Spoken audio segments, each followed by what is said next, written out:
stunning looks than swift.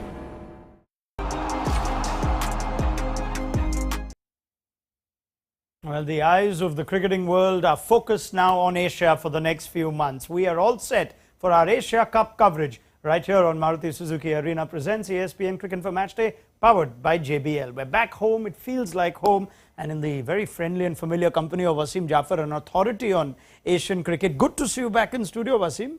Good to be back, Ronak. Yeah. Good to see you as well. Yeah, I know, even I have been traveling quite a bit, but now we should just stay here, stay put over here. And right next door, we're happy to announce the return of Uruj Mumtaj with us. And it's a big occasion, Uruj, return for a multi-nation tournament to Pakistan. I hope you're feeling the sense of occasion, or is it just me all the way over here? No, I'm pretty sure it's across borders and across all fans of cricket. It's good to be back with you guys as well. And like you say, it's a big tournament, so really looking forward to this Kickstarter between Pakistan and Nepal. Yeah, right. That is the game. That is the game that Uruj has announced. The hosts, it's a bittersweet feeling if you're hosts. Pakistan are hosts for this Asia Cup, co-hosts rather, but they're only going to be playing one of two games now against Nepal that we kick things off with. We'll talk about Nepal in a bit as well. They made it to the qualifiers. It's quite the story that's developing close to where we are in India and in Pakistan. But with Wasim Jaffer and Uruj Mumtaj, we shall build up and have you covered. The toss has just taken place, and Pakistan are going to bat first, which does not come as a surprise, Wasim, knowing what you do of Multan. I believe you were there recently. Yeah, I was there, I think in February with the Bangladesh under-19 team playing against Pakistan under-19. So, lovely wicket to bat on. I think Pakistan batters will be looking forward to it. It's a good venue. A lot of people come in. It's in the outskirts, and a lot of people, come in from long distance. So, got to give credit to them. Yeah, I'm trying to figure whether this is something unique that Pakistan have done, Uruj, of announcing their 11 on the eve of the game. Is that happening regularly? I mean, forget my ignorance, but I was quite surprised to see Pakistan going all out with their team announcement on the eve of the game, and no surprises, they're batting first.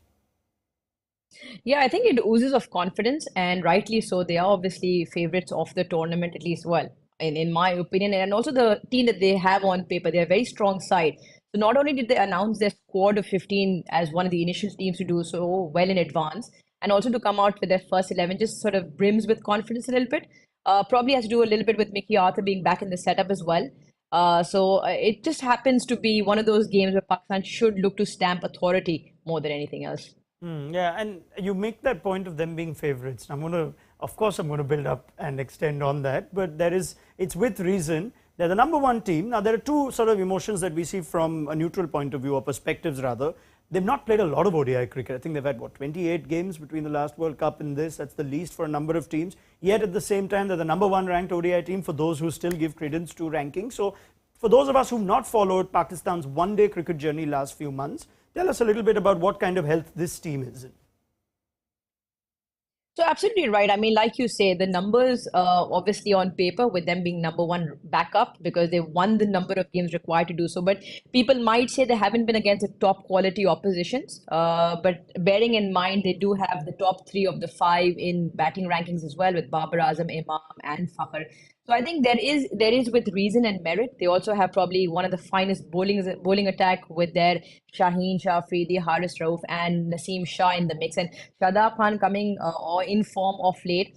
I think there's a lot of merit where Pakistan has achieved that number one ranking. So I think just feel that there can be sort of the devil's advocate where people might say they haven't played top quality oppositions. But again, Asia Cup will put everything into test. Absolutely. And I think the conversation during the last World Cup was different around Pakistan. Then we had more T20 World Cup cricket. So we kind of just kept ODI cricket on the back shelf for a while. From what you see of this Pakistan side, what you followed, they had a series against Afghanistan that they got over the line in. They look a formidable side? They do. And I agree with Uruj as well because I feel they are tournament favourites because they're playing good cricket. Their fast bowling has been brilliant. In Shadab, they've got a very good number 7, quality player, blooming in confidence. I feel, the way he has performed in the PSL and for Pakistan and left arm spinner as well. Nawaz, I think he brings that variety. He can bat as well. The top 3 is quality. The only concern is probably that 4 or 5, but they should come good as well. So I feel they've got a complete, setup. Yeah, they're sort of just giving India company with the same conversations. You know, we've got our top 3 sorted, but 4 and 5 is a bit of an issue. But is it really? Because Uruj Mumtaz did say, looking ahead to this tournament, that she backs someone like Salman Ali Agha as a standout player or a breakaway player. Is he the real deal? What kind of role is he expected to play? What kind of batter is he, Uruj? Tell us. We know that he's had a good record in his early starts in ODI cricket, impressive in Test cricket too in Sri Lanka, but I've not seen a lot of Salman Ali Agha. Tell me why he could, or he seems to be the answer to Pakistan beyond the top 3. I think for a lot of players who play quality domestic cricket and have had the runs to back them, they always almost fit into the ODI circuit. That's what Salman Ali Agha has done. So he came into the Pakistan setup. What I do like about him and the kind of batter that he is, he's sort of proactive and he's aggressive against the spinners. He's not, with the Pakistani players, you might not see a lot of sweeps and reverse sweeps barring a few players. He's that kind of a player who can maneuver around the strike and is not afraid to play the big shot as well. Even recently against Sri Lanka in test matches, he wasn't afraid to play a big shot. So I think for upcoming forward, sort of in the near future, you can say that Salman Ali Agha almost cements his position in the 5. You've still got Iftikhar as well. So I think that that debate or that story, that drama around the middle order, I mean, for both countries, but I don't know about India just yet. But for Pakistan, I think we can put it to rest for a bit for now. Okay, fair enough. He's got a great opportunity. We're hearing that this is a great track to bat on in Multan. It's the only game that we're going to see at the Asia Cup there. So we'll come back to the teams and Pakistan as well as Nepal in a while. But let's just spend some time talking about the Asia Cup. You know, now it's been sandwiched very close to the World Cup, and we tend to think, are the teams going to be looking at this tournament as a prestigious, high-profile tournament, which we certainly believe it is when you have India and Pakistan in full strength. But Wasim, the Asia Cup, does it still quite have that standing that perhaps we used to when there were great India-Pakistan rivalries, when they played bilateral cricket? How do you feel about the Asia Cup? Is it just about build-up to the World Cup? I think so. I think the last Asia Cup, even though it was T20, it was one of the good tournaments that we've seen, barring the World Cup.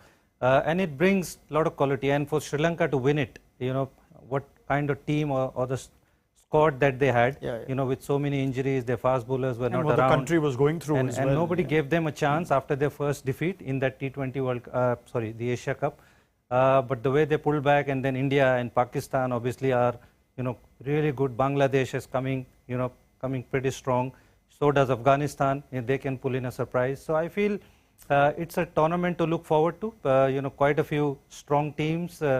So I'm actually looking forward to it because they'll not be very easy games. Barring obviously Nepal is one team, but you'll see some really good cricket. Yeah, I mean, Pakistan fell short last time round, and we saw that India were the shock surprises of the last tournament played in the UAE, that they didn't even make it to the finals. But Asia Cup from a Pakistan perspective, still a valuable, high-profile tournament, or not quite with the same spice as perhaps it used to have, Uruj?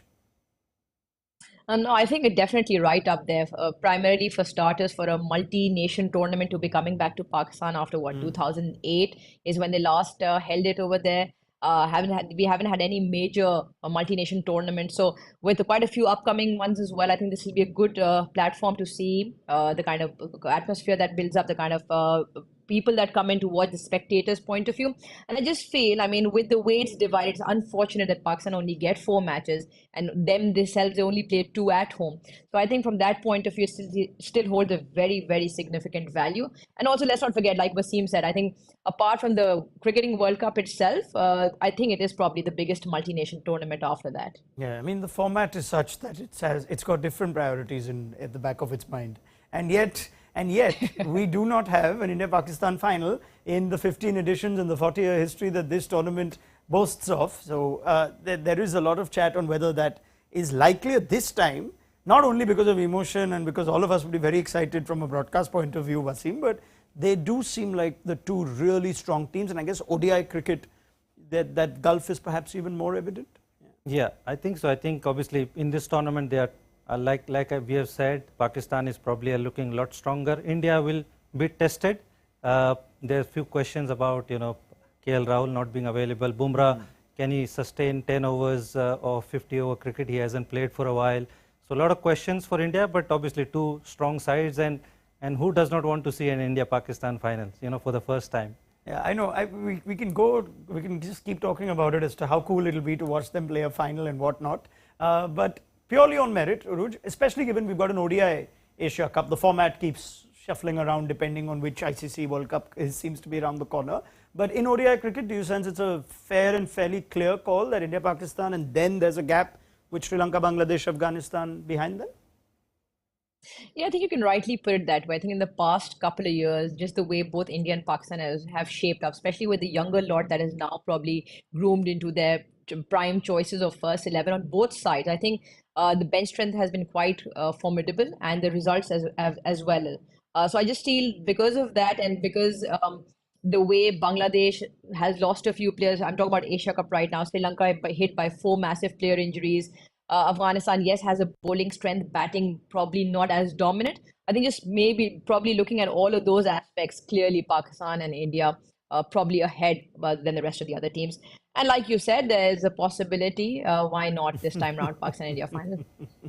All right. Well, we're just a few weeks away from that, and let's see where India start their campaign. There's an India-Pakistan game in a few days' time on the 2nd of September. So once Pakistan have done their opening act against Nepal today, they'll have to fly to Palikele for that game. So we'll have you covered right through the Asia Cup with Wasim, Uruj and the rest of our panel. Let's move our attention to the opening game. Pakistan-Nepal, toss won by Babar Azam. They're batting first. We already knew what their 11s are. Let's just confirm it one more time for you. It's an impressive looking Pakistan side. It gets better and better as you go deeper, because you know they've got serious strength at the likes of Shaheen Afridi, Naseem Shah and Haris Roff, the seam attack preferred over Mohammad Wasim Jr., and they will be bowling under lights. Nawaz and Shadab Khan, along with potentially Agha Salman and Iftikhar, will have spin bowling responsibilities. Mohammad Rizwan, for those of you who don't quite follow as much ODI cricket as T20 cricket, doesn't bat at the top of the order. That's also because Fakhar Zaman's return has formed quite a formidable opening pair with Imamul Haq. Wasim, just first thoughts looking at that team. We saw it yesterday, strong team. It looks a very strong team without a doubt. The top three in the batting order, is really strong. Then Mohammad Rizwan, obviously he wanted to bat at number 4. He gets his wish. Iftikhar Ahmed hasn't, produced the performance that everyone's looking for. But Agha Salman, I thought he was pretty good. Very free-flowing player. He can bowl off spin also. Shadab, we've talked about. Mohammad Nawaz is a good addition. The only thing probably from the great Pakistan side that they are missing is probably a third fast bowler all-rounder. But even though Shaheen Shah Afridi has shown he can tong the ball in the PSL, I've seen him do that in some really crucial game. Naseem Shah, that's one wicket probably Afghanistan wants more, because he does that against them time and again. So they are getting there, but it's looking a very strong side. Yeah. If you want to comment and extend on that, Uruj, I mean, they do have Fahim Ashraf in that squad, but looking at this team, is this the strongest 11 that we're likely to see repeated for Pakistan, or is this perhaps a couple of guys getting a game because it's Nepal, and then maybe we'll see a change or two going forward? Now, I would have jotted down the same 11 prior to this game as well, because again, it gives them 3 bowling options. I mean, obviously, you've got Shadab and Nawaz, but you've got Iftikhar and Salman who can bowl the offies as well. Yes, Pakistan probably don't have, say, a Hardik Pandya or a Marcus Stoinis quality fast bowling all-rounder, but I think just the way they form up, if Nawaz can bat till 8, and like Wasim said, Shaheen Shah Afridi and Naseem Shah can both sort of bulldoze with the bat at times. So I think they're okay, and I think this is probably the strongest, and they will probably continue with it as well. All right. Now the top 3, it's a lot of conversation that we tend to have around Pakistan's top 3, around the top 3 for a number of teams, but how strong and how good have Imamul Haq and Fakhar Zaman looked together? Babar Azam, we know he's one of the best in the world right now, but let's just have a look at some numbers as well and see how they've gone since the last World Cup. You tend to think teams build ODI preparation cycles from World Cup to World Cup. Average of nearly 48 for Imam, 69 for Babar, and wow, Fakhar Zaman, who's had second coming to stand, that stands out, averaging nearly 50. Just put it in perspective, Aruj, it's 2 left-handers at the top. It does not seem to be bothering Pakistan. If anything, it's only strengthened them. What's worked? I think just the way, because all 3 of them have played together in these numbers, 1, 2, and 3 for a long period of time. I think that's what's backed Pakistan in terms of results, and it's reaped the results because these 2 players, Fakhar and Imam, have been given the backing that irrespective, we won't change you. I think consistency lies in that success factor. Also, I feel Fakhar especially, a lot of times, and I've said this before as well, goes under the shadow because of Babar's brilliance. And I think he's always been a key figure in high pressure matches for Pakistan up the order. He also averages, I think he's probably the only one who averages 45 and a strike rate of 100 in that top for Pakistan as well, which are phenomenal numbers. So I just feel consistency with these three at the top has been a Pakistan success with what they score 55% plus runs in any given one-day international for Pakistan. Oh, yep, that's quite something. And as Ruj has already pointed out, those three that you see, they're in the top 5 for ODI men's rankings. So that just tells you that it's translating into prestige and success at wherever you look for Pakistan cricket. Is there a weakness in the top 3? You look at 2 left-handers and you think, oh, India don't even have an off-spinner. They'll have to wait until Kuldeep Yadav comes in. Nepal actually do have some off-spinning options, but 2 left-handers at the top is not something a lot of teams have the luxury of enjoying, Wasim? Yeah, I mean, it's very different. We have seen in the past, even though that was Test cricket, we had Matthew Head and Justin Langer. Yeah. But I think as long as you are a good player, you are a good player, whether it's a right-hander or left-hander. Sometimes left-hander create more problems because the bowlers are used to bowling the right-hander, so they get used to bowling to right-handers. So left-handers sometimes they, differ in length. So I feel as long as, and they are quality players. I mean, Imam Ul Haq has been averaging nearly 50 for a while. Fakhar Zaman has been brilliant. He's played some amazing innings for Pakistan. So, top 3 looks very solid for Pakistan. All right, top 3. Let's go to the bottom 3 because pace is pace here, as we know with Pakistan, and they are as good as any in the world. You wouldn't be, there wouldn't be too much of a challenge if you said this is the best seam bowling attack in the world, period. And as we just have a look at Haris Rauf, Shaheen Afridi and Naseem Shah, that is pretty good. Wasim Jaffer, I'm guessing. Economy of under 6 in ODI cricket since 2021. Averages. Naseem's had a terrific start to his international career. And you've got Haris and Shaheen Afridi when they're on song, just amongst the wickets. As good an attack as there is in the world? I think probably one of the best, without a doubt. And there's a left-hander, creates problem with the new ball, bowls full and fast at the start. Naseem Shah, I really like him. The kind of lengths that he bowl is very skillful. And then you've got one change who can come and bowl at 145 plus. Haris Rauf, he's pretty skillful as well. So probably the best attack that you can get. I mean, if you just look at where they stand with other teams too, there's a reason that we're calling them one of the best attacks or the best attack in ODI cricket since 2021. They're right up there in terms of wickets, in average and strike rate. Mohammad Wasim Jr. is a good bowler, Uruj. He can't make it into this team. That's because Pakistan have a bowling attack that boasts of those numbers. India have been pretty good, much larger quantity of games for India, but Pakistan with 26 games, 141 wickets for their pacers, economy of under 6. Is it all just in good health, or are there any concerns, anything you'd like to see that Pakistan still improve on from their pace bowling point of view?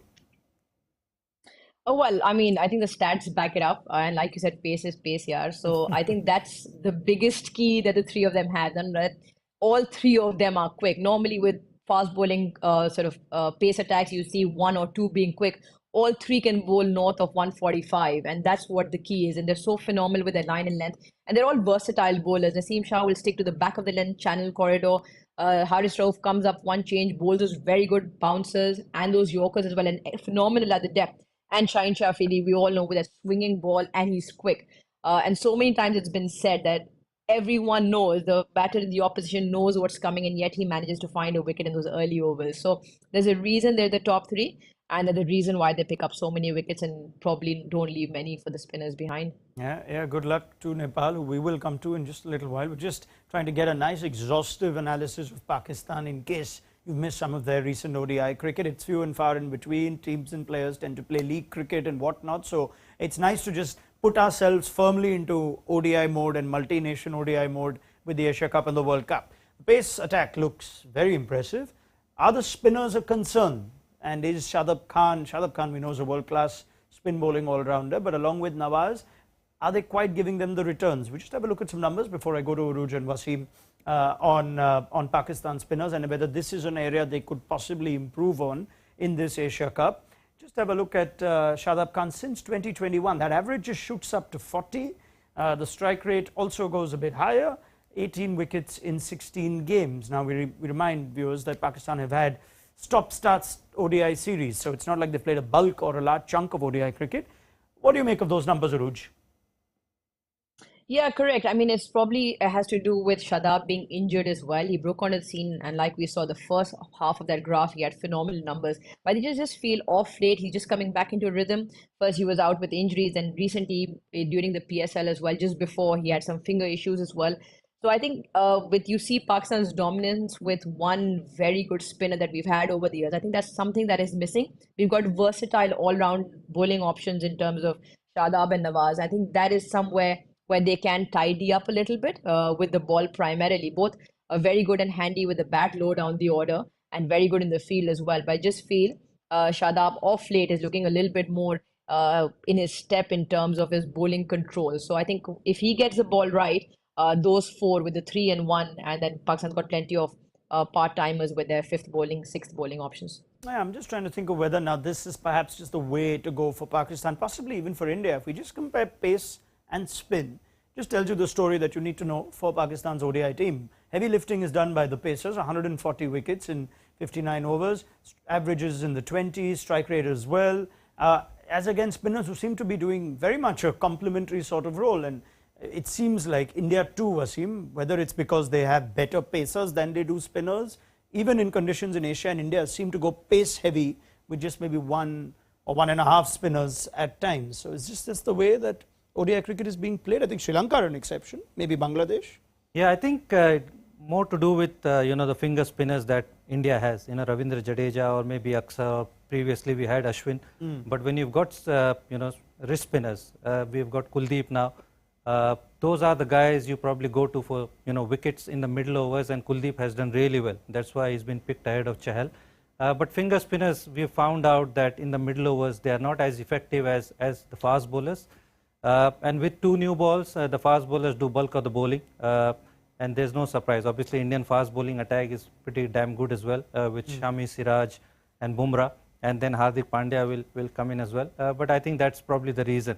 Finger spinners generally are not that effective on batting-friendly conditions. I mean, it's a conversation for later this afternoon because Babar has won the toss. They're batting first, but if you want to just get an idea on what to expect, Mohammad Nawaz, beg your pardon, has actually outbowled Shadab Khan. Just have a look at Pakistan spinners and you'll see that since 2021, Nawaz has pretty much been the premier ODI spinner. Certainly the returns that he enjoys are better than that of Shadab. No Sama Mir in this game, but between Salman Agha and Iftikhar, they can contribute as part-timers. So don't worry too much about an average of 80 and 78. They're just part-time options and they have them, which India, of course, is still looking for. So let's not go too hard on that. But keep an eye out for Mohammad Nawaz. Right, let's talk about Nepal, shall we, as the other team in this. And whenever we talk up Pakistan, this is a formidable Pakistan side, of course they're not going to slip away, but we have been reminded many times that we should take nothing for granted. And Nepal are a team that can spring a surprise or two. I saw a bit of them at the World Cup qualifiers in Zimbabwe. From what we've seen, Wasim, their graph is rising. This is a team that's made the Asia Cup ahead of UAE now. How likely are they to challenge a team like Pakistan? I think they would like to stand as tall as possible and probably test themselves against one of the best teams in the Asia. Pakistan first, obviously, how they fare against those fast bowlers. It's a good batting conditions when they come out, probably, but what score they are chasing. But I think it's going to test them as their bowling as well as their batting. And then, this experience of Asia Cup will definitely help them. Like I've said before, the associate teams don't get the kind of, infrastructure that the main teams get. Yep. So I think this experience will help them to come, a bit more higher. The kind of performances they put in recently has been very impressive. Yeah, yep, and that's why they're here. Now, Shashank Kishore follows more cricket than anybody from ESPN Cricinfo. So let's have a look at what he gave us as a bit of a capsule to understand Nepal's ODI cricketing journey that's soaring in 2023. Nepal have had a fabulous 2023. The year kind of mirrors the stability that they've had in the group for a while now. When cricket resumed post-COVID, they saw coaches come and go. There was Dev Watmore, there was Pubudu Dasanaike, there was Manoj Prabhakar. But earlier this year, when they signed on for a new coach, they brought in Monty Desai, who had previously served as an assistant coach with the West Indies and Afghanistan.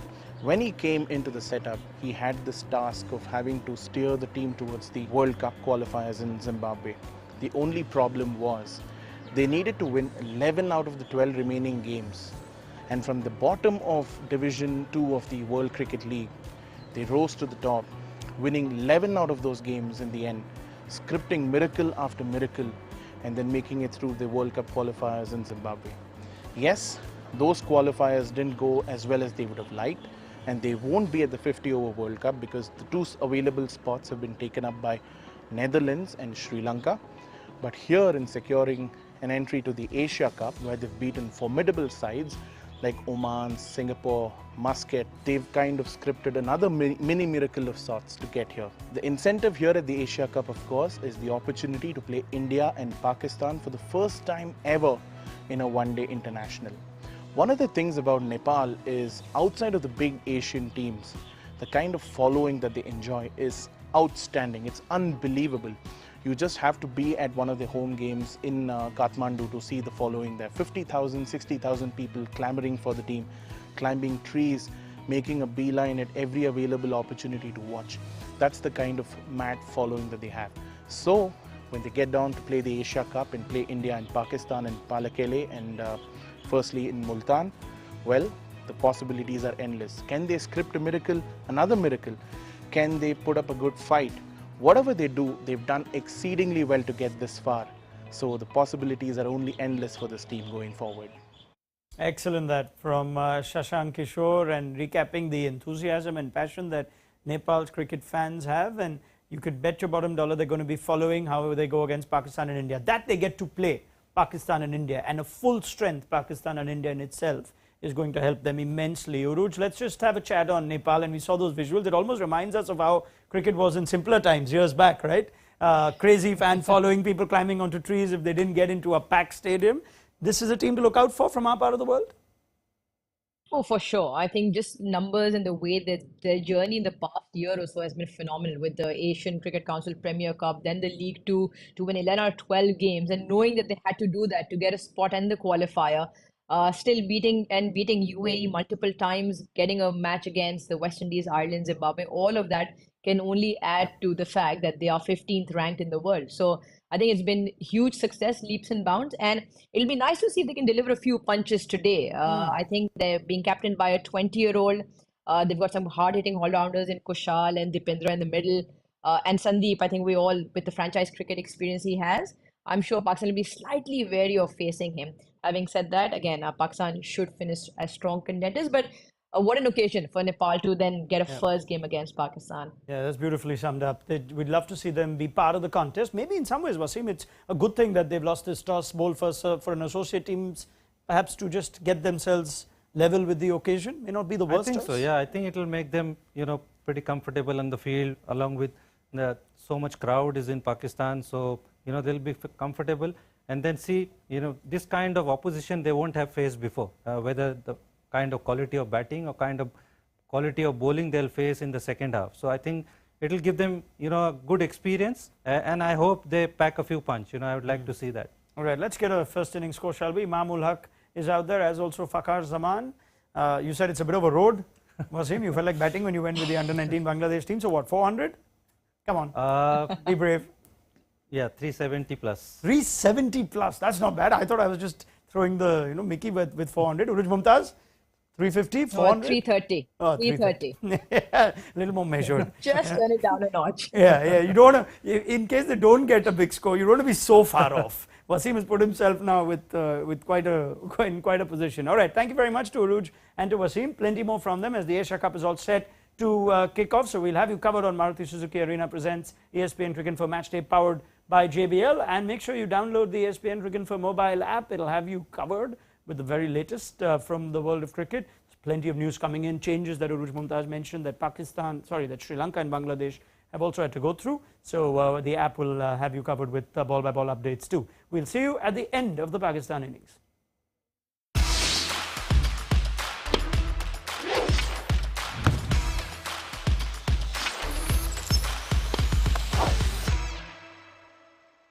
Stunning looks, then swift. Make sure you download the ESPN Cricket Info app to stay updated with the very latest from the world of cricket.